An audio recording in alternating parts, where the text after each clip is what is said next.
Kim Chu, approve na approve umano sa magulang ni Paolo Avellino.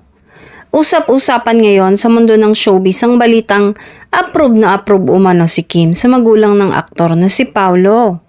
Ayon sa mga malalapit na source, magandang impresyon daw ang naibigay ng aktres sa pamilya ni Paolo, lalo na sa pagiging magalang, simple at maalaga nito sa mga taong nasa paligid niya. Bagamat wala pang opisyal na kumpirmasyon mula kina Kim at Paolo tungkol sa tunay na estado ng kanilang relasyon, kapansin-pansin naman ang pagiging komportable ng aktres sa piling ng pamilya ng aktor.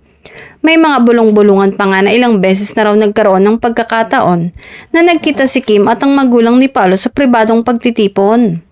Dagdag pa ng source, hinahangaan daw ng pamilya ni Paolo ang pagiging professional ni Kim sa trabaho at kung paano nito pinapahalaga ng pamilya. Isang mahalagang katangian para sa kanila. Hindi rin umano mayabang ang aktres at marunong makisama.